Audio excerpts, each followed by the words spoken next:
All right. So I kind of mentioned it a little bit. I know somebody else is probably going to be reaching out to you for something a little more in depth in the future, but this is just, I'm trying to do a brief profile kind of for a class. So I just have a couple of quick questions. Okay. So the first one, I want to know a little bit more about you and your life up to this point and how you found yourself running for office in the first place. Oh, okay. That's a big question. So, I'm born and raised here in Harrisonburg. Went through Harrisonburg City Public Schools, graduated from Harrisonburg High School. Had no intention to stay in Harrisonburg.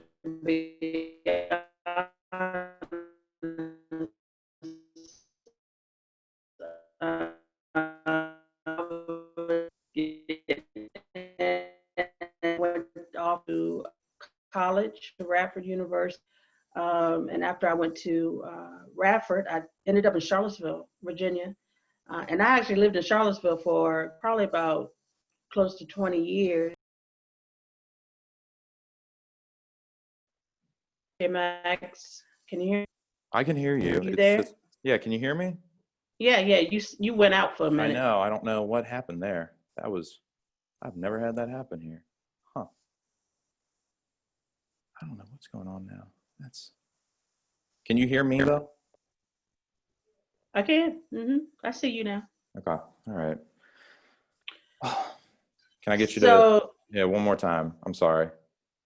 All right. So born and raised here in Harrisonburg. Went to Harrisonburg City Schools, graduated from Harrisonburg High School, left Harrisonburg, went to Radford most of my adult life. Had a career in retail management, did new store openings, and then marketing manager for TJ Maxx. Went off to Richmond.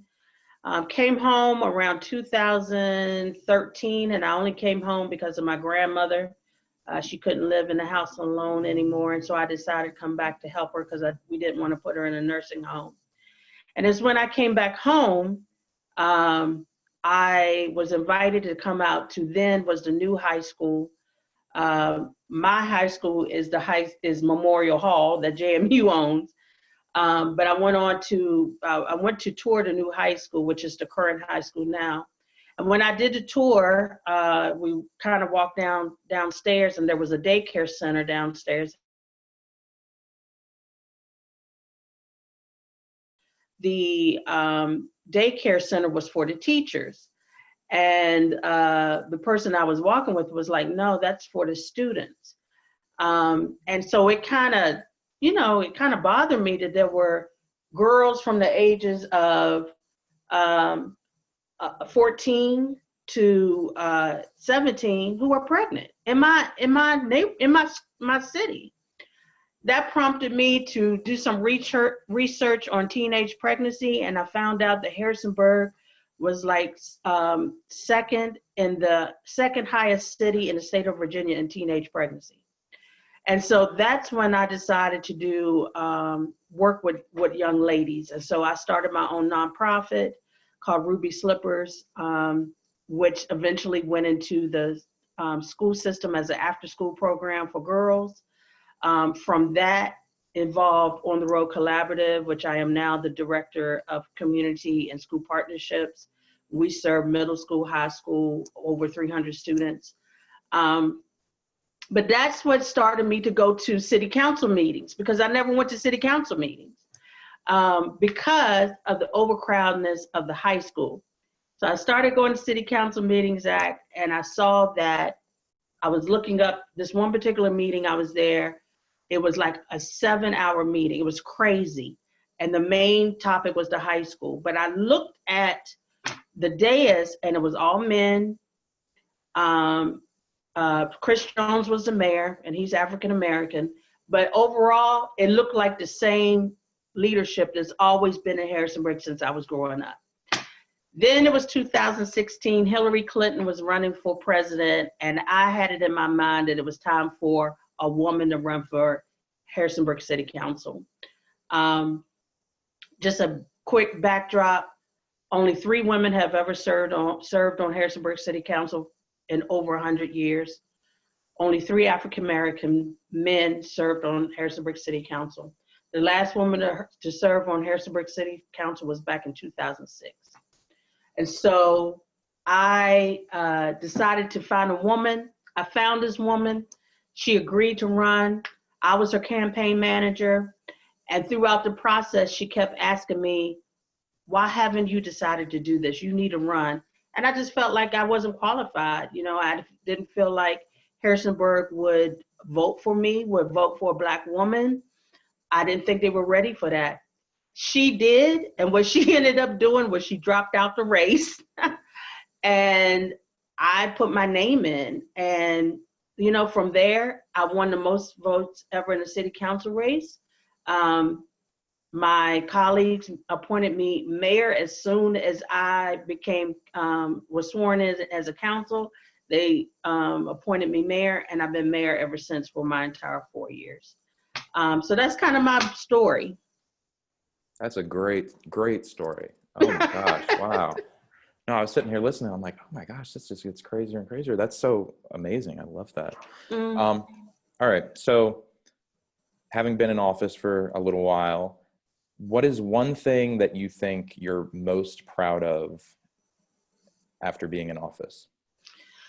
I think the one thing that I am most proud of, and what I really wanted to do, was it was important to me that Harrisonburg's leadership reflect the city that we are. And so, as you know, we are a very diverse city. We have well over 60 different languages spoken in Harrisonburg school system. But the leadership, like I said, didn't reflect who we are as Harrisonburg, our diversity. So by being on council, we were able to hire our first African-American city manager, who then hired our first African-American police chief. We have our first Hispanic vice mayor. We have our first Latina director of Parks and Recs. Our leadership, city leadership, is going forward, and it's starting to reflect the diversity of our city. And I thought that was very important. I say this all the time with no disrespect, but the good old boy network is gone. And it needed to be gone because it needs to be those voices at the table that wouldn't necessarily be there and have the opportunity to serve as counselors, as board and commissions. So that's something that I'm very proud of, is bringing more diversity to leadership roles. All right, now what would be one thing that you would consider that you'd still like to see changed in Harrisonburg? Well, I mean, we still have a lot of issues that need to be fixed, and that's why I'm running for re-election. I mean, it pains me that we have people living out on the streets. You know, we have to fix our homeless issue, but along with homelessness comes affordable housing. Harrisonburg is a terrific place to live, but you got to be able to afford to live here. And so those two issues I'm working on now, and I'm going to continue to work on as I'm reelected. As for, I knew my dog was going to start barking. Stop. As for, I hope you are able to edit this. As for building relationships, I want to be able to build stronger and positive relationships between the community and the students, and not only JMU students, but EMU students, because we all are Harrisonburg, right? Harrisonburg is 54,000 students. You all are half of our population, and so we need each other, but we need to be better neighbors to each other. So I'm hoping to really build on that. I'm wanting to create some student city council liaison committees. I want students to be on our boards and our committees. I think we need to hear more from your voice. And so that's something that I'm really going to work on my next term. And you just answered one of my other questions, so that was good, very good. No, so in summary, why should a student at JMU or EMU for that matter vote for you over anyone else that's running for city council? Well, I think I've shown students that you all are a part of our community, and I'm very passionate about that because how I grew up here in Harrisonburg. When I grew up here in Harrisonburg, there was a clear distinction, there was a clear divide between the JMU community and the Townie community, to be honest. And that's something that I did not like. I could not imagine as a Harrisonburg High School student, I couldn't even imagine going a couple of blocks down the road to JMU. And there are youth kids here in my neighborhood who still can't envision that. And so I'm real intentional about making a building a stronger relationship through our student community and our residents here in Harrisonburg. And I think that because of me being from Harrisonburg, for me being on boards at JMU and EMU, I serve on several boards at both universities, and because I'm connected to JMU even through my community service, my sorority. I'm an advisor, been an advisor for JMU's Deltas for over 20 years. That I can build those positive relationships between the JMU community and the Harrisonburg community. And I'm not going to accept anything less than that. I'm just not trying to get your votes. Even if I wasn't serving on council, I still will be working with the students because that's what my life work is. This is a great answer. My last question, and I know I've asked you it before, but just for the format purposes, I'm gonna ask it again. What is your favorite thing about Harrisonburg? I think Harrisonburg is a very compassionate, loving community. And I see it over and over and over. Stop. I see it over and okay. I think Harrisonburg is a very compassionate and loving community.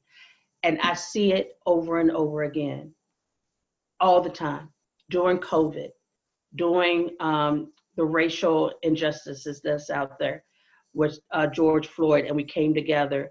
I don't even know if y'all know this, but there was one particular neighborhood, Franklin Street Neighbors. It's a predominantly white neighborhood. It's pretty much an all white neighborhood.